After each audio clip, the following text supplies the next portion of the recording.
ফর্মটি খুললে দেখতে পাবো অন্নপূর্ণা যোজনার পারিবারিক তথ্য ও সংগ্রহের ফর্ম।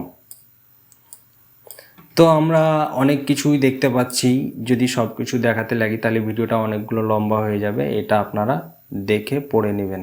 তো আমরা নিচে ক নম্বরে চলে যাই। এখানে লেখা আছে পারিবারিক পরিচয়, বিকল্প ইনপুট।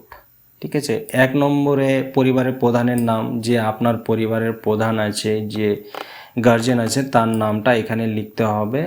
পুরো নামটা আধার কার্ড অনুযায়ী, আধার কার্ডে যে নামটি আছে সেই অনুযায়ী লিখতে হবে।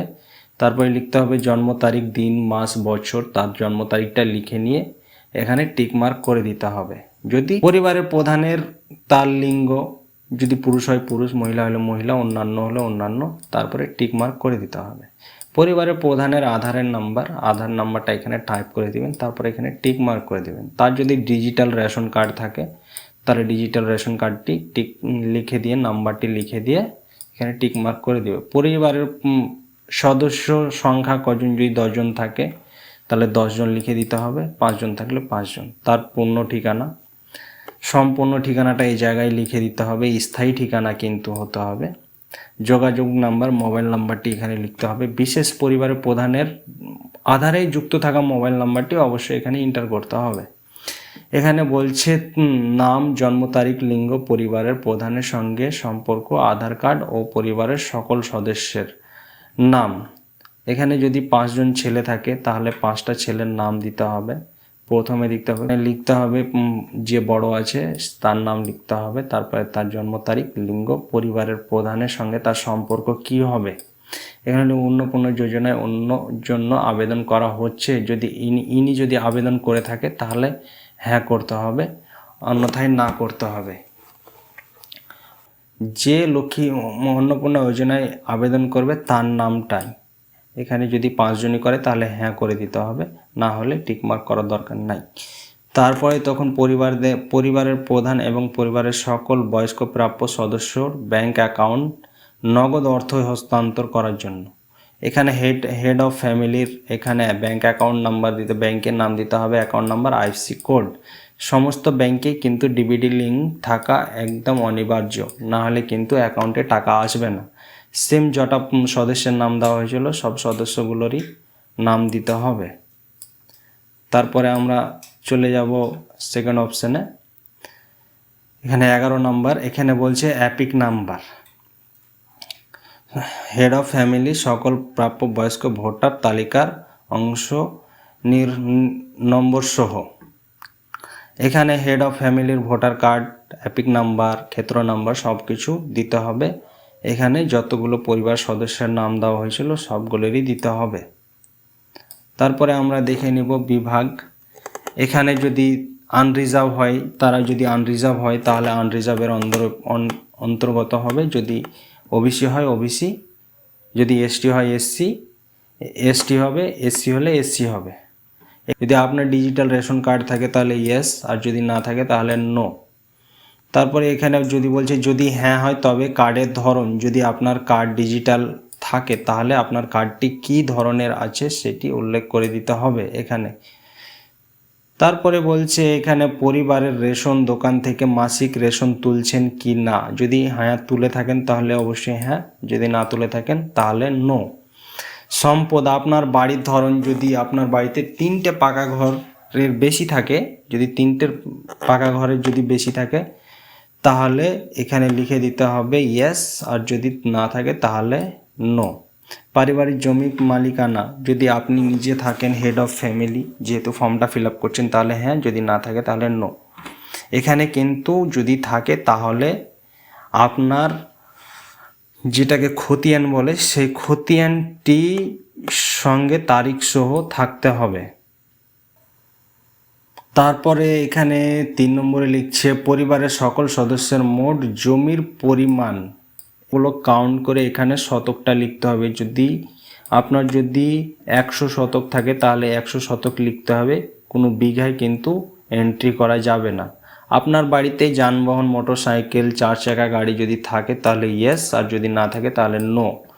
এখানে যদি হ্যাঁ হয় তবে তার গাড়ির সংখ্যা উল্লেখ করুন, আপনার গাড়িতে 10টা গাড়ি থাকলে 10টা, যদি একটা থাকে তাহলে একটা লিখতে হবে। গাড়ির রেজিস্ট্রেশন নাম্বারগুলো অবশ্যই উল্লেখ করতে হবে। পরিবার ভিত্তিক সদস্যের হস্ত বীমা, যদি কারোরই যদি লাইফ ইন্স্যুরেন্স করা থাকে তাহলে হ্যাঁ, যদি না থাকে তাহলে নো। যার যার থাকবে সেভাবে লিখে দিতে হবে। সরকারি যদি থাকে তাহলে সরকারি, যদি বেসরকারি থাকে তাহলে বেসরকারি। এখানে হেড অফ ফ্যামিলি, সদস্য 1 2 এভাবে করে দেওয়া আছে। তারপরে আমরা চলে আসব ঘ নম্বরে, আয় ও পেশা। তারপরে কোনো সদস্য কি আয়কর পেশাগত কর প্রদান করেন, যদি হ্যাঁ হলে হ্যাঁ, যদি না হয় তাহলে না। এখানে পরিবার সদস্যের প্যান কার্ড যদি থাকে তাহলে ইয়েস, আর যদি না থাকে তাহলে নো করুন। যদি থাকে তাহলে এখানে পাশে প্যান কার্ড নম্বরটি লিখে দিতে হবে, যার যার থাকবে তার। এখানে সদস্য 1 2 করে দেওয়া আছে। তারপরে এখানে কর্মসংস্থানের ধরন, পরিবারের প্রধান হেড যদি সে সরকারি চাকরি করে তাহলে সরকারি, বেসরকারি যদি চাকরি করে তাহলে বেসরকারি, যদি কেউ পার্ট টাইম যদি চাকরি করে তাহলে পার্ট টাইম। এখানে হেড অফ ফ্যামিলি, সদস্য 1 2 এভাবে করে দেওয়া আছে। সবচেয়ে উপযুক্ত ঘরের ঠিক দিন যদি থাকে, প্রয়োজনীয় নথি ঘোষণা জমা দিন। এখানে যদি থাকে তাহলে আপনাকে টিক মার্ক করতে হবে, যদি না থাকে তাহলে অন্যান্য করে ছেড়ে দিতে হবে, কিন্তু কোনো ডকুমেন্টস দিতে হবে না। যদি থাকে তাহলে ওর অবশ্যই ডকুমেন্টসটি লাগবে, সদস্য 1 2 করে দিতে হবে। তারপরে চলে আসবো আমরা 4 নম্বর, পরিবারের শিক্ষিত প্রাপ্য বয়স্ক সদস্য সংখ্যা ও পরিবারের অশিক্ষিত প্রাপ্য বয়স্ক সদস্যের সংখ্যা। যদি কজন শিক্ষিত তজন দিতে হবে, যদি 2 জন শিক্ষিত থাকলে 2 জন, 3 জন থাকলে 3 জন, যদি অশিক্ষিত 4 জন থাকে 4 জন, 1 জন থাকলে 1 জন। তারপরে এখানে লিখতে হবে প্রধান, যদি শিক্ষিত থাকে তাহলে শিক্ষিত, অশিক্ষিত হলে অশিক্ষিত, এভাবে করে দিতে হবে। তারপরে আমরা সেভাবে সেম টু সেম ভাবে দিয়ে দেবো সদস্য 1 2 3। এখানে লিখছে পরিবারের সকল শিক্ষিত প্রাপ্য বয়স্ক সদস্য সর্বোচ্চ শিক্ষাগত যোগ্যতা প্রদান করুন। তারপরে আমরা চলে আসব নিচে 5 নম্বরে, কোনো সদস্য কি কোনো সাংবিধানিক পদ, মন্ত্রী, সংসদ, বিধায়ক, পৌর স্থানীয় সংস্থা ও পঞ্চায়েত সংস্থার পদোন্নত বর্তমান ধারক। যদি হ্যাঁ হয় তাহলে হ্যাঁ, যদি না হয় তাহলে না।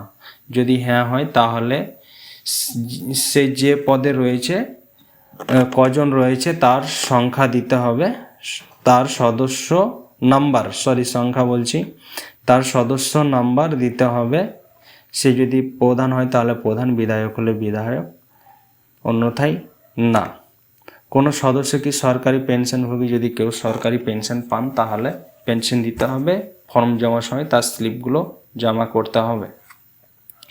যদি কোনো সদস্য কি জিএসটি অধীনে নিবন্ধন থাকে তাহলে হ্যাঁ, না হলে না। যদি জিএসটি কেউ করে থাকে তাহলে ইয়েস, না হলে নো। তারপরে এখানে লিখছে পরিবারের মোট বার্ষিক আয় টাকায়, মানে কত টাকায়, অঙ্কে লিখতে হবে। যদি বার্ষিক 3 লাখ হয় তাহলে 3 লাখ, না হলে না। তারপরে এখানে লিখছে অন্যান্য পরিচয় নথি, যদি তার সিএএ আবেদনের বর্তমান অবস্থা যদি থাকে তাহলে লিখতে হবে। পরিবারের প্রধানের যদি সিএ এর অন্তর্ভুক্ত যদি থাকে তাহলে ইয়েস, না হলে নো। মানে এখানে লেখা আছে প্রযোজ্য নয়, আবেদন করা হয়েছে। যদি হ্যাঁ হয় তাহলে আবেদন নাম্বারটি অবশ্যই উল্লেখ করে দিতে হবে এই জায়গায়। তারপরে লেখা আছে সদস্য 1 2 সেম থাকবে, যার যেরকম আছে তার তেরকম বসাতে হবে। তারপর আমরা চলে আসবো 2 নম্বরে, অন্যান্য কিষাণ ক্রেডিট কার্ড, কিষাণ ক্রেডিট কার্ড, শিল্পী ক্রেডিট কার্ড, মৎস্যজীবী ক্রেডিট কার্ড, শিক্ষা ক্রেডিট কার্ড ইত্যাদি যদি থাকে তাহলে তার নম্বর, আইডি নম্বর ও যে ডেটে তার ইস্যু করা হয়েছিল, কার্ডটা চালু করা হয়েছিল, ওই ডেটটা এখানে উল্লেখ করে দিতে হবে যদি থাকে, অন্যথায় লাগবে না। এখানে সদস্য 1 2 সেম ভাবে চলে আসবে। তারপরে আমরা 3 নম্বরে দেখে নেব, যদি SIRA 2026-এর নাম বাদ পড়ে থাকে তবে মামলাটি ট্রাইব্যুনালের বিচার অধীনে আছে কি না, যদি না থাকে না, যদি ইয়েস হ্যাঁ থাকে তাহলে হ্যাঁ লিখতে হবে।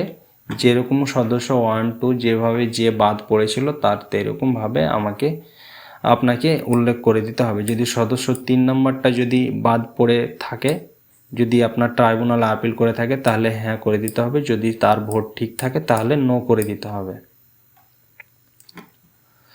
এখানে বলছে 6 নম্বরে সামাজিক মর্যাদা ও নির্ভরশীল ব্যক্তি, বিদ্যালয় অধ্যয়নরত পরিবারের সকল শিশুদের বিবরণ। যে শিশুরা বিদ্যালয়ে যাচ্ছে আপনার বাড়ি, তাদের এখানে বিবরণ দেওয়ার কথা বলছে। সদস্য নাম্বার যদি 3 নম্বর সদস্য হয় তাহলে 3 নম্বর, তার শিশু সদস্য 1, শিশুর নাম, শিশু শ্রেণী, বিদ্যালয়ের নাম, সেই ছেলে না মেয়ে, এখানে ধরনটা উল্লেখ করে দিতে হবে, সেই কোন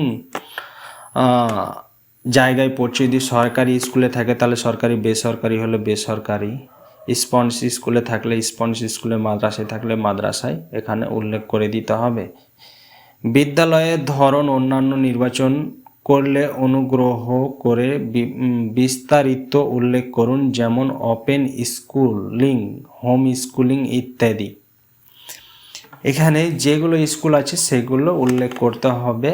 এখানে যা যে সদস্য 2 এর কটা ছেলে এখানে উল্লেখ করতে হবে, সদস্য 2। এখানে শিশু সদস্য 2 সদস্য নাম্বার, যদি আপনার 2 নম্বর সদস্য হয় তাহলে 2 নম্বর সদস্যর শিশু নাম্বার 1, 2, 3, এভাবে। এখানে শিশুদের টিকাকরণের বর্তমান অবস্থা, শিশুদের শিশু সদস্য নাম্বার, যদি সে টিকা করে থাকে, যদি যে শিশু মানে টিকা করছে বাড়িতে আপনার, যদি শিশু থাকে, যদি টিকাকরণ করে থাকে তাহলে হ্যাঁ করতে হবে, যদি না করা হয় তাহলে নো করতে হবে। আর কেন করা হলো না এটা উল্লেখ করে দিতে হবে। আর সঙ্গে কিন্তু পোলিও কার্ডটাও জমা দিতে হবে। এখানে যে যেরকম আছে সে সেরকম টিকাকরণের এটা উল্লেখ করে দিতে হবে। এখানে লিখছে সরকারি 6 নম্বরে সরকারি প্রকল্পের আওতায় সুবিধা। আপনি কি কোনো সরকারি প্রকল্পের সুবিধা ডিবিডি লিঙ্কের মাধ্যমে পাচ্ছেন? পরিবারের প্রধান, যদি পেয়ে থাকেন তাহলে পাবে, হ্যাঁ লিখতে হবে, যদি না পাই তাহলে নো। এখানে বলছি যদি হ্যাঁ হয় তবে প্রকল্পের নাম উল্লেখ করতে হবে। যদি সে কোনো প্রকল্পের টাকা পায় তাহলে প্রকল্পের নামটি অবশ্যই এখানে উল্লেখ করতে হবে। আপনি কি প্রকল্পটি থেকে নিজেকে প্রত্যাহার করতে চান? যদি আপনি সে প্রকল্পটা থেকে বাদ হতে চান তাহলে হ্যাঁ করতে হবে। যে প্রকল্পটা আছে সে প্রকল্পের নামগুলো উল্লেখ করে লিখে দিতে হবে। যদি চান যে না ওই প্রকল্প থেকে আমাকে বাদ করা হোক তাহলে হ্যাঁ করে দিতে হবে। এইটা প্রকল্প থেকে আমাকে বাদ করা হোক তাহলে হ্যাঁ, এটা প্রকল্প থেকে বাদ করা হলে হ্যাঁ। আর যদি না করেন তাহলে নো। ঠিক আছে, না করার দরকার নাই, টিক মার্কও দেওয়ার দরকার নাই। এখানে সদস্য নাম্বার 1, সদস্য নাম্বার 2 সেম প্রসেসে যারা যেরকম প্রকল্প পায় সেরকমভাবে নাম লিখে দিতে হবে। এভাবে চলে যাব আমরা। এই ফর্মটি যাচাইযোগ্য, আপনি একবার পুনরায় যাচাই করে নেবেন। ঠিক আছে, যাচাই করার পরে তারপরে এই ফর্মটি যদি ভুলভ্রান্তি থাকে তাহলে সেটিকে সঠিক করে রাখবেন। এখানে বলছে যে সত্য এবং প্রযোজ্য ক্ষেত্রে আমি সকল সহায়ক নথি প্রদান করেছি এবং ওপরে উল্লেখিত কোনো মানদণ্ড বাদ দেইনি। আমি অবগত যে আমার প্রদত্ত তথ্য মিথ্যা প্রমাণ হলে আমার সামাজিক সুরক্ষা সংক্রান্ত সুবিধা বন্ধ হয়ে যেতে পারে। এই লেখাটি আপনারা ভালো করে পড়ে নেবেন, তারপরে এখানে সই করে দেবেন। তারপরে এখানে লিখছে আপনার নাম, আপনার কন্যা বা পুত্র, এটি হচ্ছে ঘোষণাপত্র, আপনার গ্রামের নাম, আপনার ব্লক, পৌরসভা, এটি পূরণ করার পরে আপনি স্থান ও তারিখ দিয়ে এখানে স্বাক্ষর, নাম, পদ দিয়ে আপনি এই ফর্মটি ফিল আপ করা সম্পূর্ণ করলেন।